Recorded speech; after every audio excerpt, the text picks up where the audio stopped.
चुनाव का कुछ समझ में नहीं आ रहा है इस समय। तो प्रत्याशी अपने अच्छे हैं और चुनाव करना मुश्किल हो रहा है। चुनाव मुश्किल है। चुनाव करना मुश्किल हो रहा है प्रत्याशियों का। अच्छा, प्रत्याशी अच्छे हैं। हाँ, प्रत्याशी अच्छे कौन हैं। कौन से बढ़िया प्रत्याशी? हमारे कांग्रेस प्रत्याशी भी अच्छे हैं और दीप नारायण तो हैं जी। दोनों लोगों का माहौल बढ़िया है। जी जी। जिस क्षेत्र में आप खड़े हैं यह सीट किसी और के पास भी जा सकती है, किसके पास? किसी अन्य के पास जा सकती है, बता नहीं सकते आपको। क्योंकि 10 में 3 नंबर। 10 में से 3 नंबर, यस, बीजेपी को 10 में से 3 नंबर। 3 नंबर बस। अच्छा, ये क्या क्यों ऐसी स्थिति क्यों है? ऐसी स्थिति इसलिए क्योंकि जिस हिसाब से अपना देश आगे बढ़ रहा है उस हिसाब से अपने शिक्षा का स्तर तो बिल्कुल जीरो हो गया। जीरो हो गया। जीरो हो गया। और सरकार ये कह रही है। आप देखिए 5 और 8 की पहले विकेंद्रीकरण था परीक्षा, अब कहाँ से राज्य स्तर, राज्य शिक्षा केंद्र भोपाल में है जो। हमारे क्षेत्र में एमपी को छोड़ के बाकी सब मैं कह सकता हूँ एमपी में मुझे विकास नहीं दिखा। एमपी में विकास? एमपी विकास नहीं दिखा, सॉरी। मामा जी के क्षेत्र में विकास नहीं है भाई। अब क्या होता है? अच्छा, ये बताओ, बीजेपी के लोग कह रहे हैं कि युवाओं को बहुत रोजगार दिए हैं, युवाओं के अच्छे दिन आ गए। कुछ नहीं दिया है रोजगार वगैरह।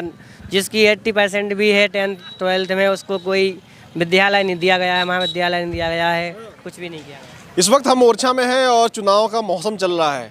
इस चुनाव के मौसम में क्या होने वाला है, तो मंदिर के पीछे हैं और यह एरिया आम जनता का है, यानी यहाँ लोग सब्जी खरीदने आते हैं, मजदूर हैं, घूमने वाले भी हैं। तो ये सबसे सही एरिया है जानने के लिए कि मध्य प्रदेश में क्या होने वाला है। तो आइए लोगों से जानेंगे, पहले ठेला वालों से ही जान लेते हैं। क्यों भाई, चुनाव चल रहा है, क्या है माहौल?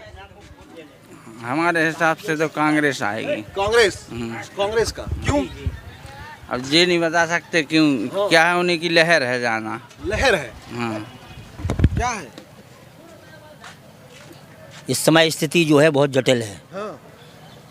ठीक है, 18 साल से जो शासन में है उनसे लोग जो है एंटी इनकम्बेंसी है, और जिस क्षेत्र में आप खड़े हैं यह सीट किसी और के पास भी जा सकती है, किसके पास?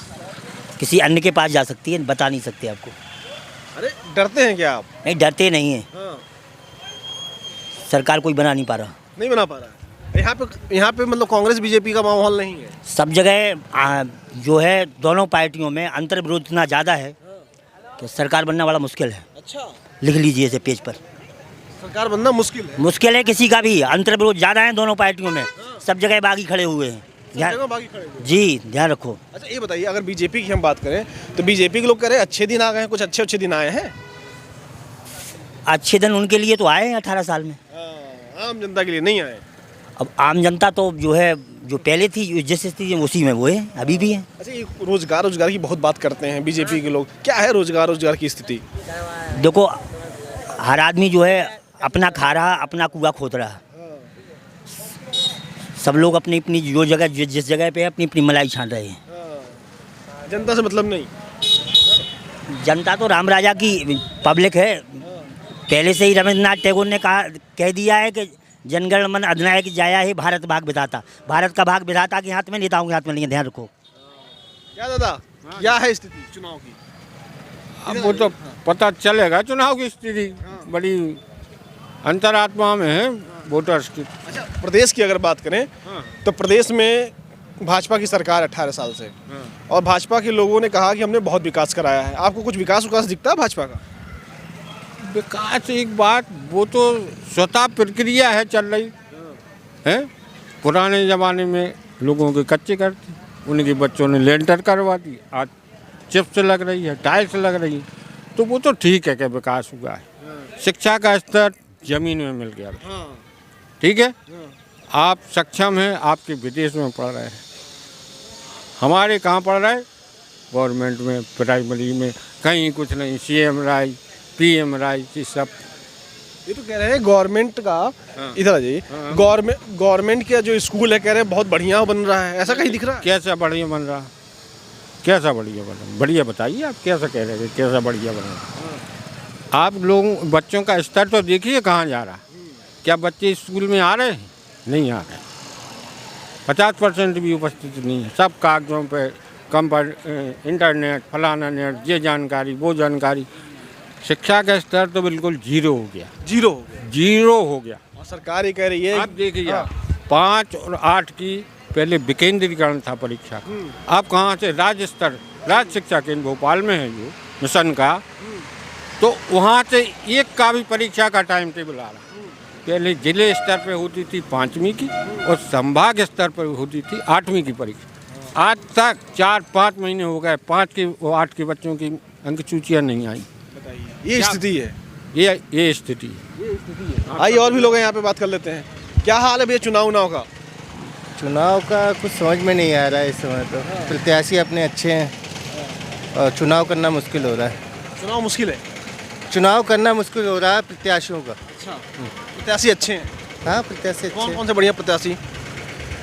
हमारे कांग्रेस प्रत्याशी भी अच्छे हैं और दीप नारायण तो हैं जी। दोनों लोगों का माहौल बढ़िया है। जी जी। अच्छा, ये मुझे बताइए, यहाँ पे तो आप कह रहे हैं कि चुनाव टाइट है, लेकिन अगर आपके मध्य प्रदेश के स्तर पे देखा जाए तो मध्य प्रदेश में क्या माहौल है? मध्य प्रदेश में कांग्रेस इस समय बेस्ट लग रही है। हाँ, कांग्रेस को आना चाहिए, मौका मिलना चाहिए। कांग्रेस को मौका मिलना जी। अच्छा, बीजेपी कह रही है 18 साल में हमने बहुत विकास करवाया है, शिक्षा की स्थिति अच्छी हो गई है, रोजगार वगैरह मिलना, ऐसा कुछ है क्या? बीजेपी का मैं कहूँ तो यूपी में हाल अच्छा है, लेकिन एमपी नहीं। एमपी नहीं कह सकते। एमपी में उसको परसेंटेज में देना चाहूँगा 100/30। यस, क्योंकि मैं खुद यूपी का हूँ। अच्छा, जी, मैं अभी शिफ्ट हुआ हूँ यहाँ पे, तो मैं 100/30 दूंगा यहाँ पे, क्योंकि 10 में 3 नंबर। 10 में से 3 नंबर। यस, बीजेपी को 10 में से 3 नंबर। 3 नंबर बस। अच्छा, ये क्या, क्यों ऐसी स्थिति क्यों है? ऐसी स्थिति इसलिए क्योंकि जिस हिसाब से अपना देश आगे बढ़ रहा है, उस हिसाब से अपना एमपी आगे नहीं बढ़ा है। एमपी में अशिक्षा फैली हुई है और जागरूकता बिल्कुल है ही नहीं। आदमी वही पुरानी तरीक़ों से जी रहा है, नई तरीका नहीं है उसके पास में। वो पुराने तरीक़ों में ही है इस समय पे। ना उसको बताया गया कि आगे क्या होने वाला है, क्या नहीं होने वाला है, कुछ नहीं। लेकिन बीजेपी के लोग कह रहे हैं कि राष्ट्रवादी पार्टी है, राष्ट्रभक्ति के साथ हम लोग चल रहे हैं, राष्ट्रवाद को बढ़ावा दे रहे हैं। राष्ट्रवाद ठीक है, हिंदुत्व तो ठीक है, लेकिन फिर भी अशिक्षा और ये बेरोजगारी नहीं होना चाहिए ना यहाँ पे। अच्छा, अशिक्षा और बेरोजगारी से एक चीज़ याद आया, बोला गया इन्वेस्टर समिट हुआ, हज़ारों करोड़ रुपए आए, अलग अलग जिलों में इन्वेस्टर्स गए हैं, फैक्ट्रियाँ बैठा रहे हैं। कुछ दिखाई दे रहा है इस तरह का, फैक्ट्री वगैरह, रोजगार वगैरह, कोई मल्टीनेशनल कंपनी आई हो आप लोगों के क्षेत्र में? हमारे क्षेत्र में एमपी को छोड़ के बाकी सब मैं कह सकता हूँ, एमपी में मुझे विकास नहीं दिखा। एमपी में विकास? एमपी विकास नहीं दिखा, सॉरी। मामा जी के क्षेत्र में विकास नहीं है भाई, क्यों? क्या है स्थिति? बढ़िया। किसकी सरकार बना रहे हैं? देखो, जिसका भाग चेतेगा उसी की। आप किसकी बनवा रहे हो? हम ये नहीं कह सकते क्यों? ना, हमें पांचों उंगली बराबर है। जिसकी सरकार बनेगी वो उसका बनवा दोगे? और क्या। यहाँ युवा भी पूछ लेते हैं, क्या करते हो? कुछ नहीं, पढ़ाई कर रहे हैं। पढ़ाई कर रहे हो। क्या है रोजगार की स्थिति? रोजगार की इस निवाड़ी विधानसभा में तो बिल्कुल भी कोई वो नहीं है। ये बताओ, बीजेपी के लोग कह रहे हैं कि युवाओं को बहुत रोजगार दिए हैं, युवाओं के अच्छे दिन आ गए। कुछ नहीं दिया है रोजगार वगैरह। जिसकी 80% भी है 10th 12th में, उसको कोई विद्यालय नहीं दिया गया है, महाविद्यालय नहीं दिया गया है, कुछ भी नहीं किया गया। वो तो सब कहना है। 10 पर मतलब 100 बच्चे हैं, 100 में से 5 का कर दिया, तो बस कहना बन गया वो तो उनका। बस कहने वाली बात है कि ये कर दिया मैंने, किया कुछ नहीं है। कुछ नहीं किया। 18 साल में कोई काम नहीं हुआ।